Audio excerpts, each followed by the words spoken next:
Means उसके पास कितने donor atom है? 2 डोनर एटम। अब यहाँ पे बात करते हैं साइनाइड की। कार्बन भी एक डोनर एटम है और एक नाइट्रोजन भी क्या है? आपका डोनर एटम है।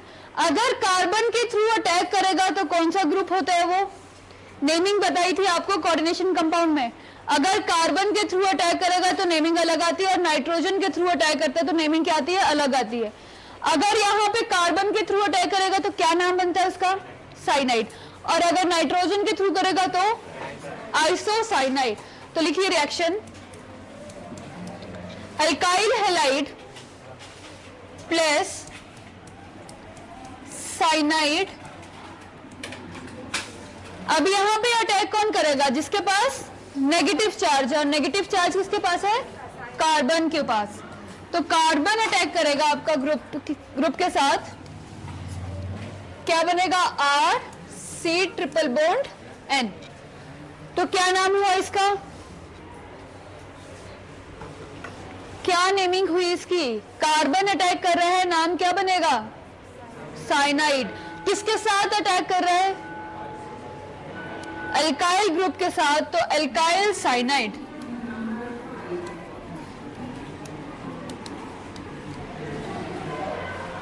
Alkyl cyanide. नेक्स्ट रिएक्शन, अब यहां पे कौन सा डोनर एटम अटैक कर रहे हैं? नाइट्रोजन। नाइट्रोजन अटैक करेगा तो क्या ग्रुप बनेगा? Then what is the name of this compound? Alkyl isocyanide.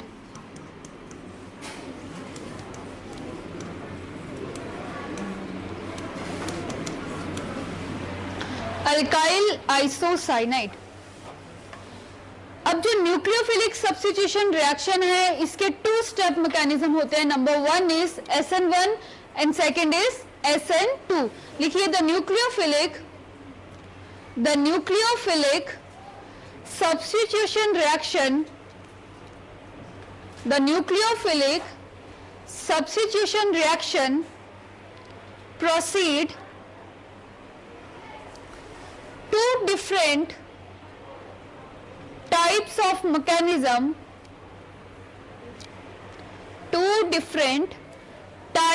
mechanism, number 1 is SN1 reaction and second is SN2 reaction. SN1 and SN2. S stand for substitution, N stand for nucleophilic and 1 stand for unimolecular. तो लिखिए यहाँ पे bracket में, substitution nucleophilic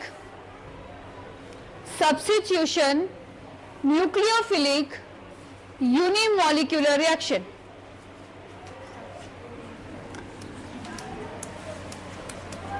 Substitution nucleophilic unimolecular reaction. And यहां पे क्या होगी? Substitution nucleophilic bimolecular reaction. Bimolecular unimolecule का मतलब एक मॉलिक्यूल के ऊपर क्या है? पूरी रिएक्शन डिपेंड करेगी। और बाइमोलिक्यूलर का मतलब 2 कंपाउंड्स के ऊपर आपकी रिएक्शन क्या करेगी? डिपेंड करेगी। आपने केमिकल रिएक्शन में पढ़ा था कि रेट ऑफ रिएक्शन किसके ऊपर डिपेंड करती है? अगर कोई रिएक्शन हो रही है, उस रिएक्शन का रेट किसके ऊपर डिपेंड करेगा? Concentration of the reactants. अब मान लीजिए कोई रिएक्शन हो रही है इनटू द मल्टीपल स्टेप, तो किसके ऊपर डिपेंड करेगी? एक से ज्यादा ले रही है, 3 स्टेप मान लीजिए, 4 स्टेप पे चल रही है, तो रेट ऑफ रिएक्शन किसके ऊपर डिपेंड करेगा? आपको मैंने एग्जांपल दिया था, अगर कोई फैमिली रेस हो रही है तो वहां पे मान लीजिए आप 4 जो हो अच्छे हटे कटे हो, 5 मिनट में रेस कवर कर ली। बट आपके फैमिली मेंबर एक है जो एज्ड है, वो धीरे धीरे स्लो चल रहा है, फिर वो जाके अपनी रेस को कंप्लीट करेगा, तो आपकी पूरी फैमिली की रेट किसके ऊपर डिपेंड करेगी? किसके ऊपर डिपेंड करेगा अगर स्पीड कैलकुलेट किया जाए तो? किसके ऊपर? जो फास्ट चल रहे हैं उसके ऊपर कि जो स्लो चलेगा उसके ऊपर? स्लो। तो आपकी रेट ऑफ रिएक्शन किसके ऊपर डिपेंड करती है? जो स्टेप क्या होते हैं? Slow step. तो यहाँ पे भी जो स्टेप स्लो स्टेप होगा, रेट ऑफ रिएक्शन उसी रेट के ऊपर डिपेंड करती है। तो लिखो इसके अंदर, this reaction is SN1, this reaction is SN1, this reaction is known as substitution nucleophilic unimolecular reaction because only the one molecule,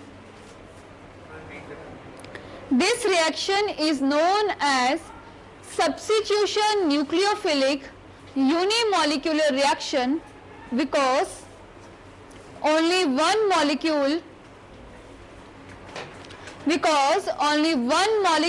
is involved in rate determining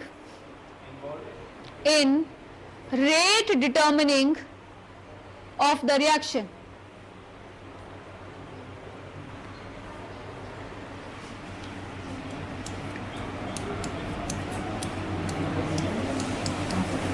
आपका ये कोई एल्काइल हैलाइड है, न्यूक्लियोफाइल अटैक करेगा। Nucleophile के पास कौन सा charge होता है? Negative charge. Nucleophile are the negatively charged compound. जब ये रिएक्ट करेंगे तो क्या प्रोडक्ट बनाएंगे? नेगेटिव चार्ज कहां पे अटैक करेगा? पॉजिटिव। और यहां पे पॉजिटिव कहां पे होगा? कार्बन के पास। तो क्या होगा? CH3 thrice COH plus Br negative. तो मैंने बेटा बाहर ही भेज देनी है। अब यहां पे है ये जो रिएक्शन है ये चलेगी 2 स्टेप के ऊपर। सबसे पहले स्टेप पे क्या होगा? आपका जो कार्बन और हेलोजन है इन दोनों के बॉन्ड का क्या होगा? ब्रेकेज। पहले स्टेप में दोनों जब बॉन्ड टूटेंगे तो क्या होगा? आपका Br नेगेटिव चला जाएगा इस कंपाउंड को छोड़ के, और जो ग्रुप निकल जाता है उसे कौन सा ग्रुप बोला जाता है? जो ग्रुप अपने इलेक्ट्रॉन्स को लेके चला जाता है उसे कौन सा ग्रुप बोला जाता है? Leaving group. तो यहाँ पे ब्रोमीन कैसा एक्ट करेगा? Leaving group. अपने इलेक्ट्रॉन को लेके जा रहा है तो उसके ऊपर कौन सा चार्ज आएगा? पॉजिटिव। अब किसकी फॉर्मेशन होगी यहाँ पे? Carbon containing positive charge. क्या बोलते हैं उन्हें? कैटायन तो बोलते हैं। कौन सा वाला कैटायन? Positive charges cation. अगर कार्बन के ऊपर पॉजिटिव चार्ज हो तो क्या बोला जाता है? कार्बोकैटायन। तो किसकी फॉर्मेशन होगी यहाँ पे? कार्बोकैटायन की। तो लिखिए number 1 step,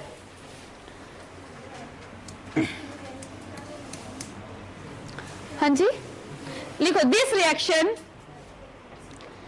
are 2 step reactions.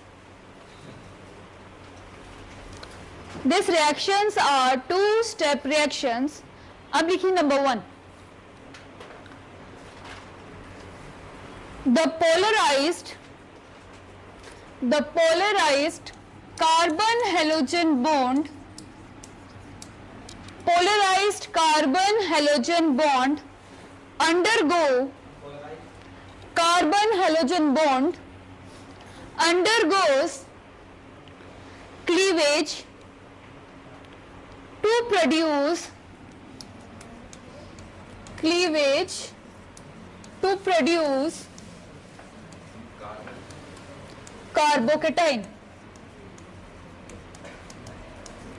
produce carbocation। तो आपका रिएक्टेंट क्या था? CH3 thrice CBr। What is the name of this compound? जिस कार्बन के साथ हेलोजन लगा है, अगर वो कार्बन 3 अगले कार्बन के साथ अटैच हो तो क्या बोलते हैं उसको? क्या? ब्यूटेन। वो तो टोटल 4 कार्बन आ गए, ब्यूटेन।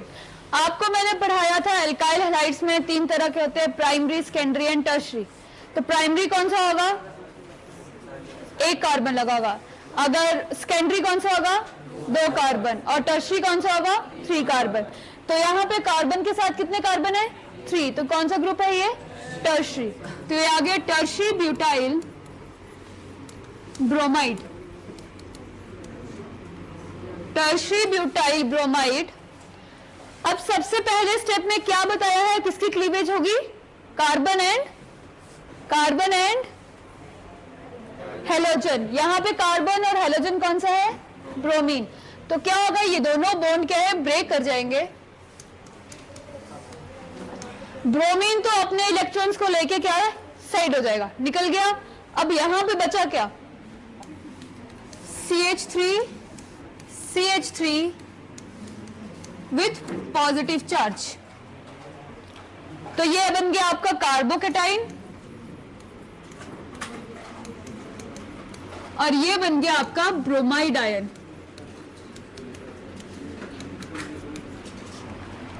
अब जो न्यूक्लियोफाइल अटैक करेगा सेकेंड स्टेप पे, वो किसके ऊपर अटैक करेगा? जो आपका क्या बना है? कार्बोकेटाइन। तो लिखिए second step,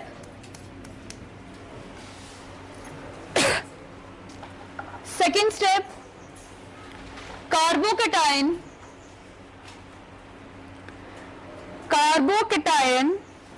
is attacked by nucleophile. Carbocation is attacked by nucleophile.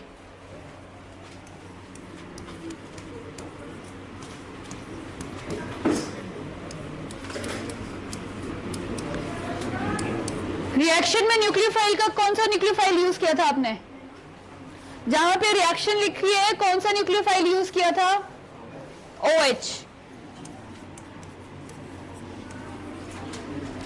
तो क्या होगा, ये नेगेटिव चार्ज कहां चला जाएगा?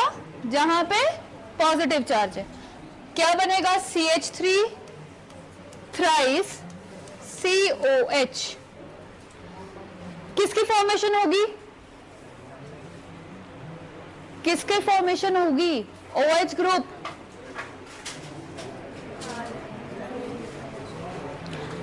OH को क्या बोला जाता है? अल्कोहल। किसकी फॉर्मेशन होगी यहां पे आपकी? अल्कोहल। कौन सा वाला अल्कोहल है? कार्बन के साथ 3 कार्बन लगे हैं, टर्शरी ब्यूटाइल अल्कोहल।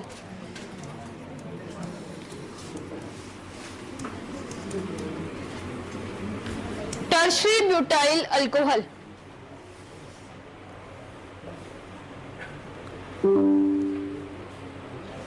लिखिए, the first step is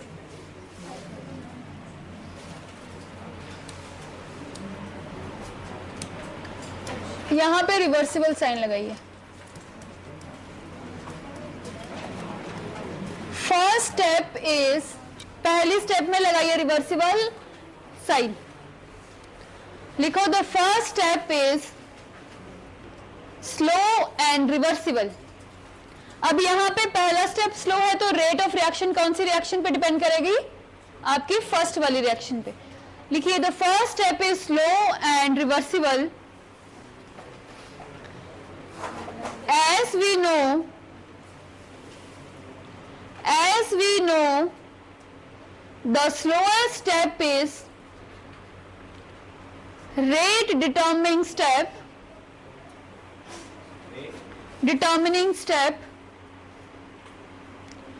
so the rate of reaction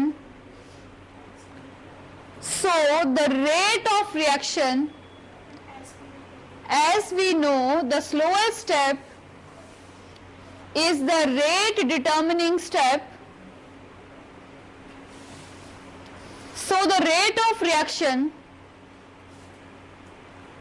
depends only on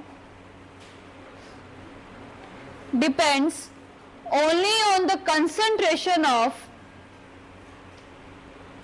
tertiary butyl bromide. So the rate of reaction depends only on the concentration of tertiary butyl bromide. Tertiary bromide, alkyl bromide, bracket में लिखिए alkyl halide. That is why alkyl halide, that is why it is known as unimolecular reaction. That is why it is known as unimolecular reaction.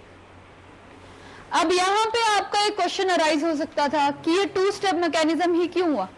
पहले से पता है कि carbon के पास positive charge है, इसके पास नेगेटिव चार्ज है, तो डायरेक्टली आके भी अटैक करके और इसको निकाल सकता था। दो स्टेप क्यों करने पड़े इसमें हमें?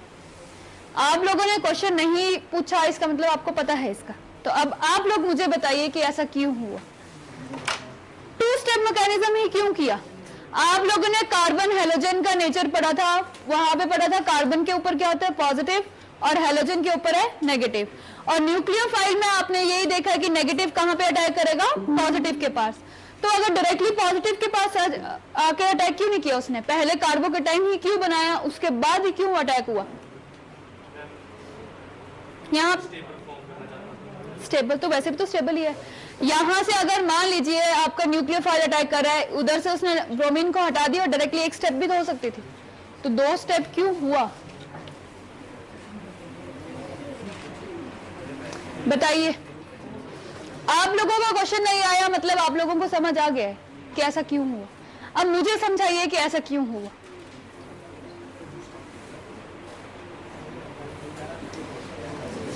स्तुति है कोई आंसर? साहिल इधर, पीछे बातें नहीं, सोचो सोचो, टाइम है आपके पास सोचने के लिए।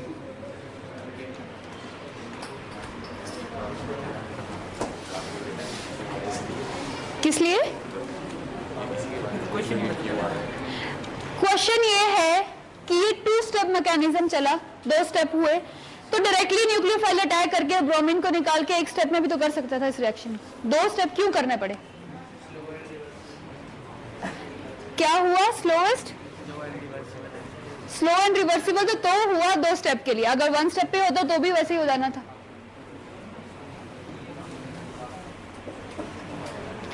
बताइए बताइए, अंशुल, दोनों अंशुल को पूछ रही हूं।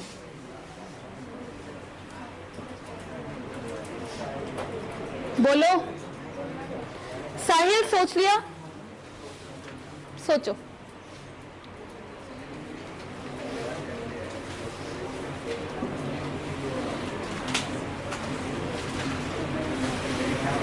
जल्दी बोलो, अगर आया है तो बताइए, नहीं तो मैं बताती हूँ। नहीं, साहिल सोच रहा था ना, इसको सोचने देती हूँ, हर किसी को मौका देना चाहिए। साहिल सोच लिया?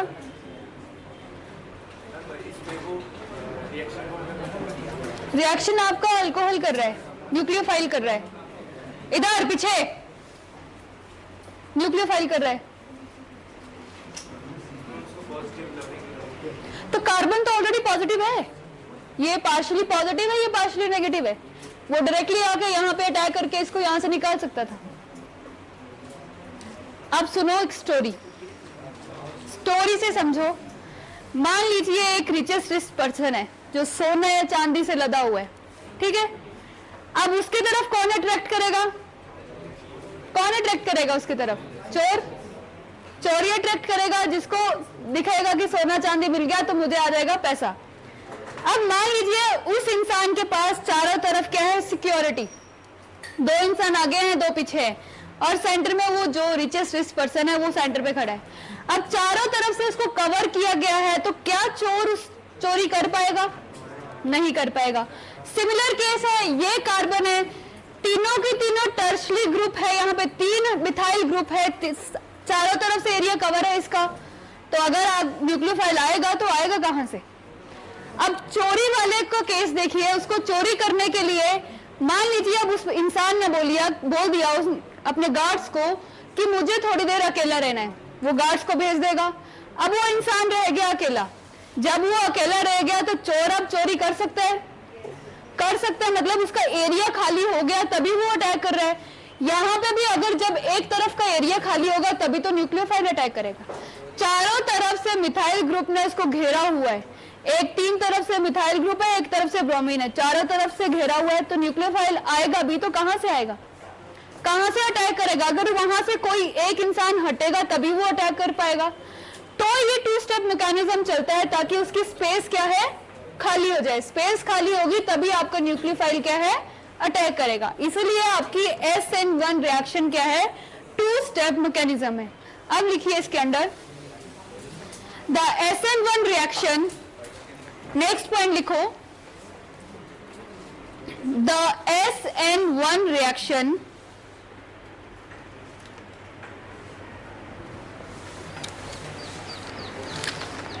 ये दोबारा से क्यों लिखा है यहां पे? तो फिर पेपर में भी आप ऐसे करोगे, यहां पे आएगी ये इक्वेशन तो यहीं लिखनी है।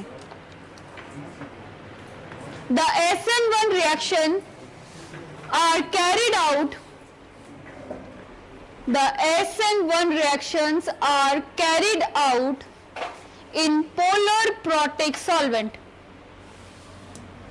in polar protic solvent, polar protic solvent. What is protic here? क्या बोले? एक कोई सॉल्वेंट है, उसका नेचर है पोलर प्रोटिक। अब प्रोटिक का क्या मतलब है? पोलर का मतलब है पॉजिटिव नेगेटिव चार्ज है उसके पास। अब प्रोटिक का क्या मतलब है? Basically protein is protic is drive from the word proton, और प्रोटोन का क्या मतलब होता है? Positive charge. तो अब यहाँ पे ऐसे सॉल्वेंट यूज होंगे जिनके पास पॉजिटिव चार्ज होना चाहिए। अब पॉजिटिव चार्ज का क्या रोल है? यहाँ पे आपको चाहिए प्रोटिक सॉल्वेंट। इसका मेन रोल ये होता है कि कार्बन और हेलोजन के बॉन्ड को तोड़ सके। अब ये लो कार्बन और एक हेलोजन, न्यूक्लियोफाइल अटैक करता है जहां पे पॉजिटिव चार्ज है, इसके पास और इधर क्लास, इसके पास ऑलरेडी पॉजिटिव चार्ज है, इसके पास नेगेटिव है। अब इन दोनों के बॉन्ड को तोड़ने के लिए इसके पास अगर कोई पॉजिटिव चार्ज आएगा तभी ये इसको छोड़ के जाएगा।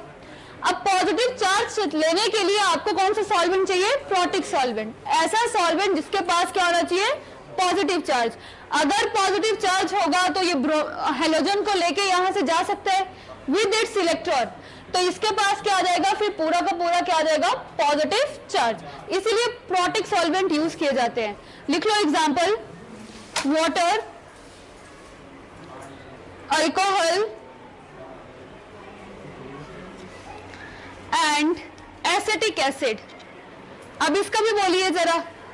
वाटर का बोल दिया पानी, अल्कोहल का बोल दिया, बोलू क्या बोला? अब बोलो एसिटिक एसिड क्या होता है? बोल, जब पूछा जाए ना मोहित तब बोला कर।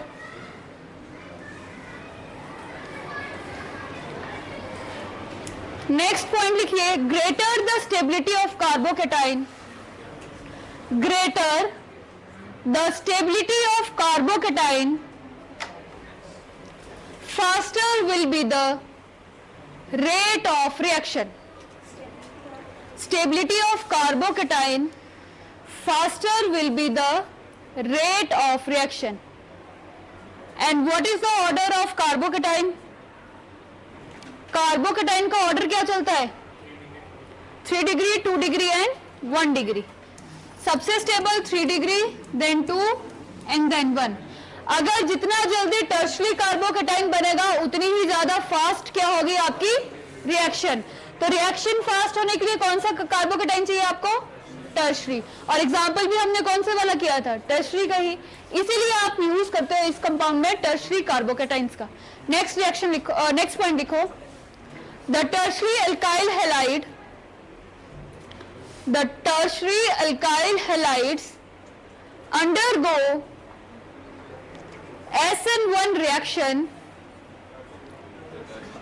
Alkyl halides undergo SN1 reaction very fast because of higher stability of higher higher stability of tertiary carbocations. Because of higher stability of tertiary carbocations. Next point, allylic and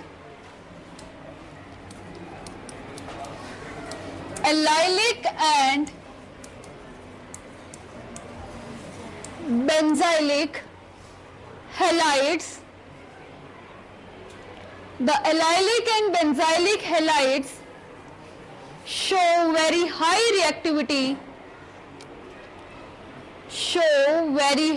reactivity towards SN1 reaction.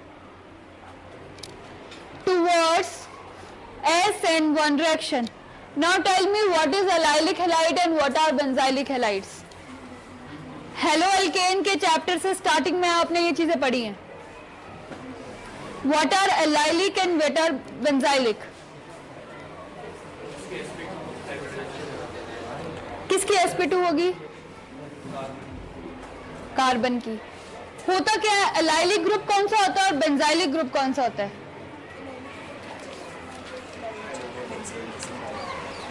Benzene के साथ directly attack करेगा.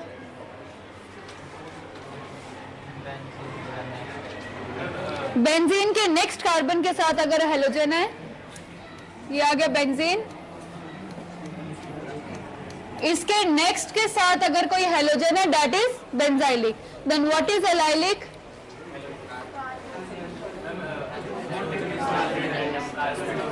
Carbon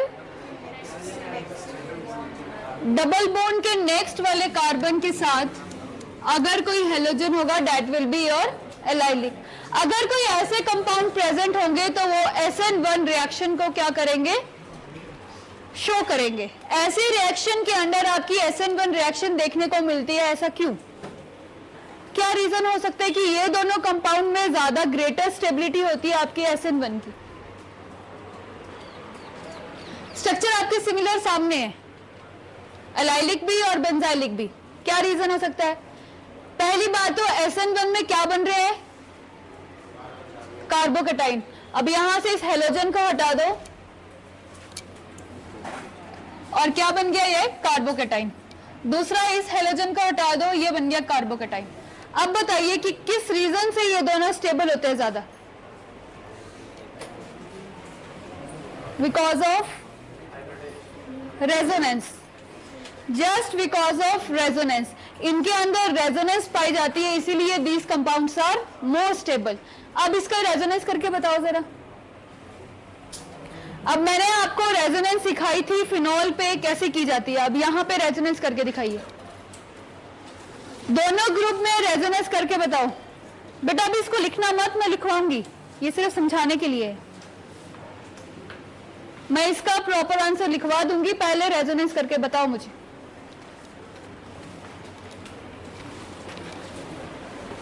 benzylic carbocation and allylic carbocation की resonance कीजिए और बताइए क्या structure बनते हैं.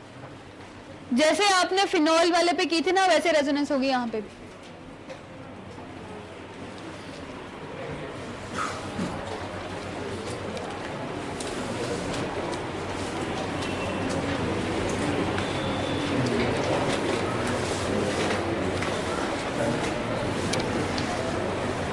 करो करो सुजन.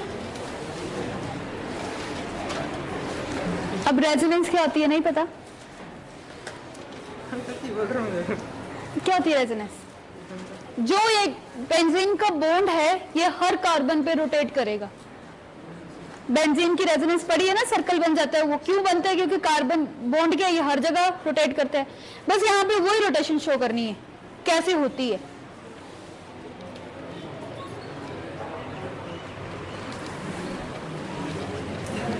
अब यहां देखो, ये पॉजिटिव चार्ज है, इसको क्या चाहिए? इलेक्ट्रॉन चाहिए. कहां से ले सकते हैं? अपने पड़ोसी कार्बन से. मान लीजिए इसने इसको ले लिया इसने, इसका रेजोनेंस स्ट्रक्चर क्या बन गया? इधर आ गया डबल बॉन्ड, और जिससे लिया है आपने बॉन्ड उसके ऊपर क्या आ जाएगा? Positive charge. अब इसको फिर से चाहिए तो ये यहां से लेगा, ये दोनों आपस में क्या कर रहे हैं, रेजोनेट बन रहे हैं, तो this is the resonance structure of this compound. अब बात करते हैं इसकी, यहाँ पे है पॉजिटिव चार्ज, इसको क्या चाहिए, इलेक्ट्रॉन्स, कहाँ से लेगा, कार्बन से, जिस कार्बन से लिए हैं उसके साथ वाले के पास क्या आ जाएगा, पॉजिटिव। अब इसको भी क्या चाहिए, इलेक्ट्रॉन्स, कहाँ से ले सकता है, ये वाले कार्बन से, यहाँ आ गया पॉजिटिव। अब इसको चाहिए तो ये यहाँ जाएगा, यहाँ आ गया पॉजिटिव। अब फिर से अगर इसको चाहिए होंगे तो कहाँ से लेगा, इस कार्बन से, अगेन रिटर्न टू दिस, तो यहाँ पे क्या आ जाएगा, फिर से पॉजिटिव। तो लिखिए इसके अंदर आंसर, ये लाइन लिख लिया ना, allylic and benzylic halide show higher reactivity toward SN1 reaction. इसके नीचे रिएक्शंस लिखो, CH2 double bond CH, CH2X,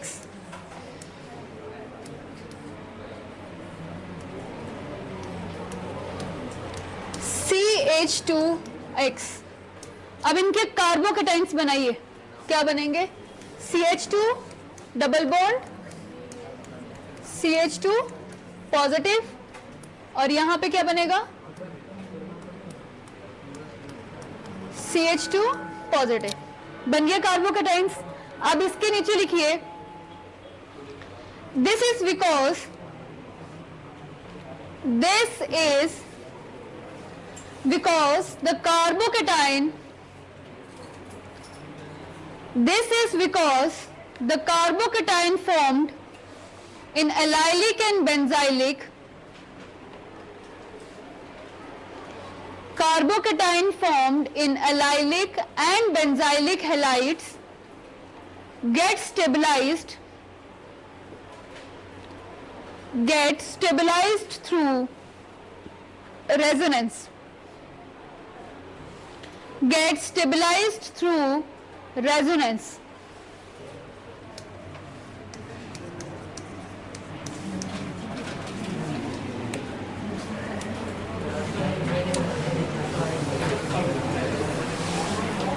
गौरव,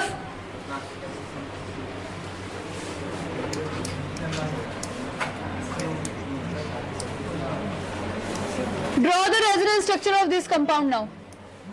CH2 positive, C double bond CH2.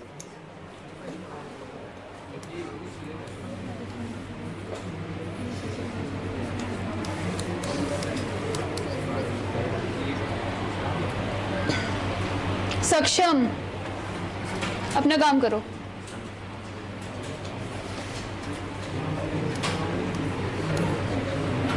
अब इसकी रेजोनेंस करिए,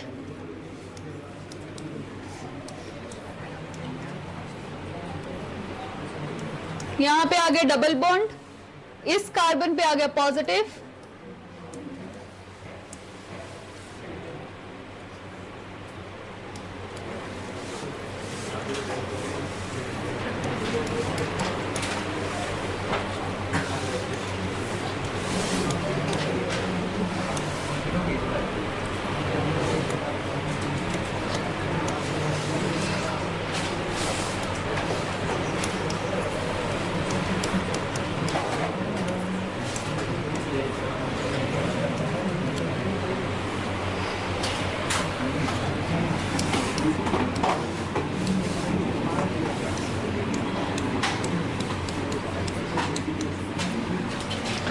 this is the resonance structure.